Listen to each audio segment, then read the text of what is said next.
From the small screen to the silver screen. Over the last decade, a stream of young actors from the East Midlands have been making their mark on the industry. All of them have one thing in common, and that is the television workshop. That was a great surprise for me. There's always one in every intake that you just go, wow, wow. We're fearless with our approach, improvisation and drama as a whole. Right, here we go. You do feel like you're part of this thing that everybody knows about and goes, oh, they're a different kind.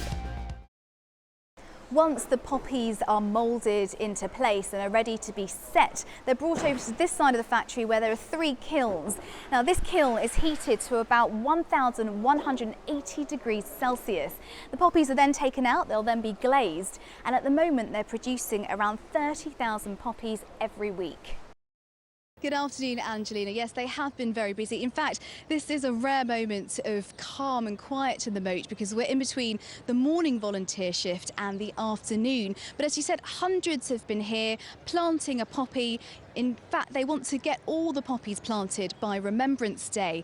And of course, they've been watched on by the many visitors who have flocked to the Tower of London to see this abundant sea of scarlet ceramic poppies grow and grow. And for the Leicestershire actor Richard Armitage, being cast as a dwarf prince in the Hollywood trilogy of The Hobbit was a journey back to childhood. What was it like inhabiting a world that you had inhabited in your mind, I suppose, as a young boy? I mean, it's one of the best things about going to this kind of material because you do remember how you felt about it as a young kid and then coming back to it as an adult.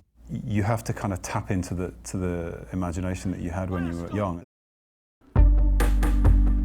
Meet Dennis and Monica, both born outside of the UK and each with a unique journey that led them to Hyson Green in Nottingham.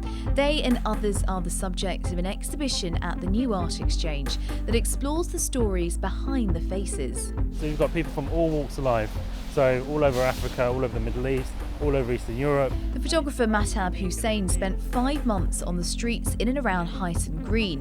He met and photographed 70 people. And then this part here is one of the sort of sections where you sort of see it starting to build up, and it suggests a honeycomb section. So there's lots of sort of triangles which make it incredibly sort of strong, but incredibly fine and delicate.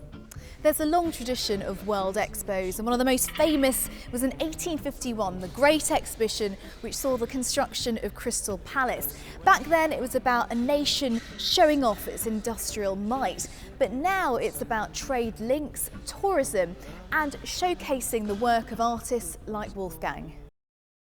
It's a production of Threepenny Opera. Kate Burnett is a designer and curator. She says the set is a blueprint for a show.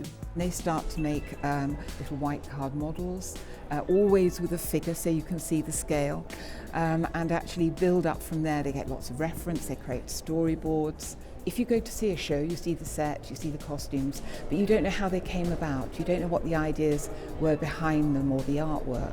And this is an opportunity to show that artwork in its own right.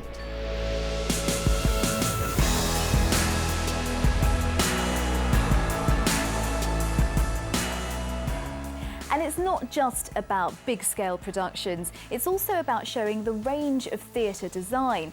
This set is from a school production of Alice in Wonderland, and it was produced by a graduate at the university who now works at a college in Long Eaton. The second Hobbit film will be out on DVD on Monday, and whilst Richard may be a bona fide Hollywood star, the actor says there are certain things he just can't get anywhere else in the world. If I could bring you one thing from Leicestershire next time. Pork pie. Yeah, and a piece of Stilton. And a piece of Stilton. You're on. Yeah. We'll do that. Deal. It's a date. What a lovely man. He's so cool, isn't he? He really is. And if you are a fan of Richard, we have an extended interview on our Facebook page, so do look at that.